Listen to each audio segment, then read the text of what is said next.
Imagine working so hard under the sun that your body simply gives up. And then, when you collapse, the last person you expect, a quiet cowboy riding by, kneels down, looks into your weary eyes and whispers, "Let me shoulder this with you." What happened next shocked the whole town, and you won't believe how deep this story goes. Before we dive in, make sure to hit that subscribe button, because this is the kind of tale that sticks with your heart and keeps you coming back for more.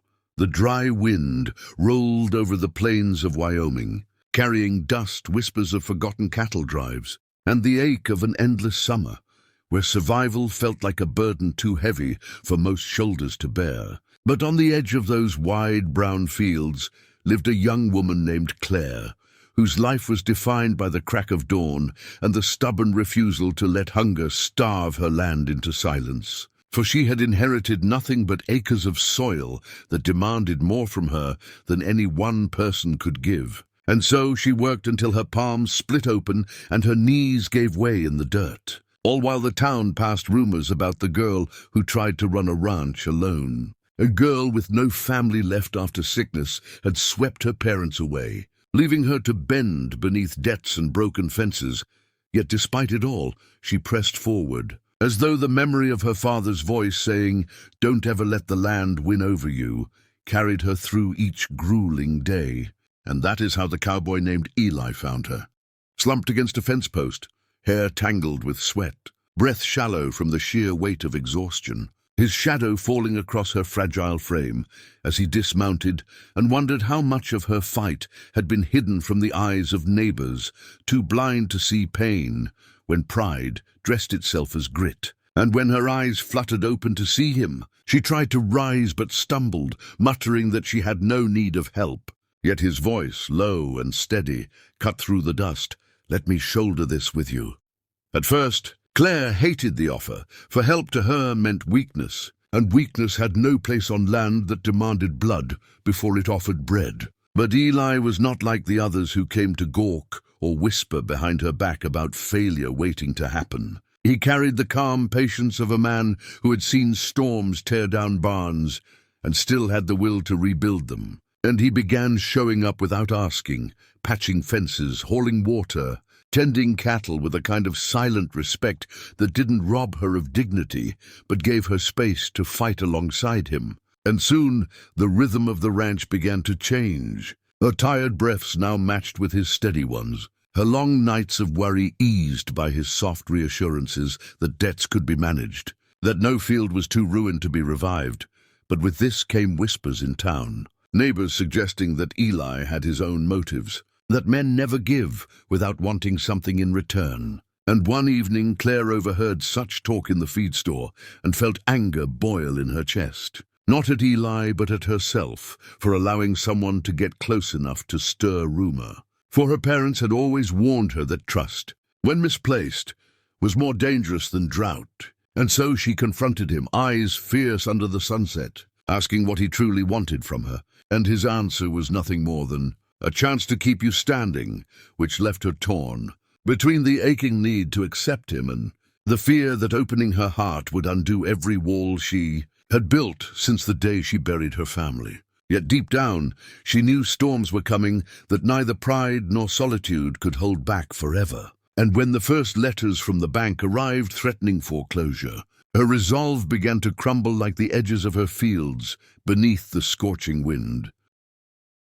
The storm came not with rain, but with papers, lawyers, and threats of men who cared little for the sweat of her back or the calluses of her hands. For the bank wanted the land, and men in suits drove in with polished boots to remind her of numbers she could not meet.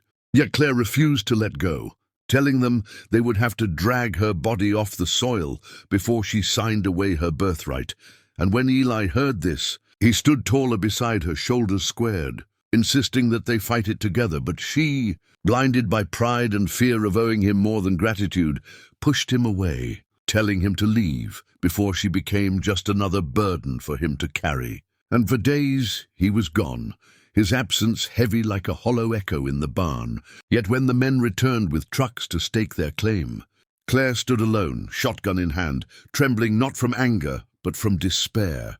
until the sound of hooves broke the tension and Eli rode in, flanked not by lawyers or money, but by ranch hands from miles around whom he had convinced to stand with her, for he had quietly gathered allies, calling on favors, reminding others of debts owed, and when they surrounded the men in suits, it became clear that this wasn't just about one woman's land, but about the principle of not letting greed swallow the backbone of the plains. And though the battle was not with bullets, it was fierce in its own way, with legal threats countered by community strength. And in that moment, Claire realized that Eli had risked everything, not for ownership, not for pride, but because he saw her fight as his own. And the weight of years of loneliness pressed down on her chest until she broke, tears mixing with dust as she finally whispered to him, "I can't do this alone anymore."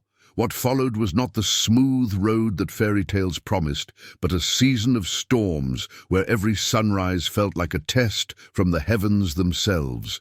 For though the bank relented under the weight of Eli's allies and the pressure of a community unwilling to see one of their own stripped of her heritage, the reprieve came with conditions that demanded payment schedules tighter than barbed wire, repairs to be made before winter, and endless documentation that stole away evenings when Claire and Eli longed only to rest their weary bones. And yet, side by side, they faced each trial like soldiers in a war that no bullet could end. Her hands blistered from repairing fences, while his shoulders bore the ache of hauling hay late into the night. Their bodies pushed to limits, yet their spirits tied together by an invisible thread of promise. And slowly, as weeks turned into months, the ranch began to whisper of recovery, with green shoots breaking stubbornly through the cracked earth, and cattle fattening under their watchful eyes. But even then, hardship tested them, for a storm one August evening tore through the valley, ripping apart the barn roof and scattering equipment into the fields. And Claire, in despair, collapsed in tears, convinced the land was cursed against her, until Eli, drenched and battered, wrapped his arms around her and murmured against the roar of rain, "This land isn't cursed. It's just waiting for us to prove we belong to it."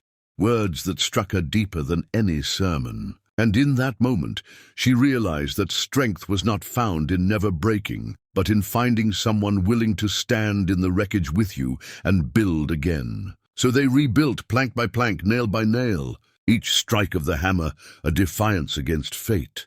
And when neighbors arrived with supplies, it became clear that Eli's loyalty had inspired more than just Claire. It had awakened a whole valley to the power of standing together. For the same town that once whispered about her downfall now gathered on her porch with casseroles, tools and hands willing to work. And Claire felt something she had long buried stir within her, hope not just for survival, but for belonging. Yet even with the land slowly thriving, the greatest shift was in her heart, for she who had once equated love with loss began to trust the steady presence of Eli, seeing in him not a rescuer but a partner, a man who carried her burdens yet respected her strength. And as autumn painted the fields gold, they found moments of quiet joy amidst the toil, evenings by the fire where laughter replaced silence, mornings where she woke not to loneliness, but to the steady rhythm of his breath beside her. And one dusk, standing on the porch as the sky bled red and purple, Eli reached for her hand and whispered the words he had spoken from the first day, "Let me shoulder this with you." But now they no longer sounded like an offer to help a stranger. They sounded like a vow carved into eternity. And with tears sliding down her cheeks, Claire leaned into him, realizing she had not just saved her land, but had found a love that grew stronger under hardship. A love that turned brokenness into unshakable resilience. And from then on, the ranch became more than a legacy of her parents. It became a living testament to the idea that when two hearts choose to carry the weight together, even the harshest storms cannot undo them. And the people of the valley began to tell the tale of the cowboy and the woman who refused to surrender. A story passed around campfires and Sunday suppers, retold not as a romance alone, but as proof that grit, love and faith in each other can defy ruin. And so, as the seasons turned and the ranch thrived, Claire often thought back to that day she had collapsed against the fence, her body ready to quit, and she realized that fate had not been cruel, but merciful in sending Eli at that exact moment. For without him she might have lost everything, yet with him she had gained not only her land, but a future carved out of loyalty, sacrifice, and unshakable love. And for those who hear this tale now, remember, it is not weakness to accept a shoulder when the weight becomes unbearable. It is courage. And if you want to keep walking with us through stories of courage, grit and love that will grip your heart, make sure to hit that subscribe button. Because the journey is far from over, and the next tale will be one you will not want to miss.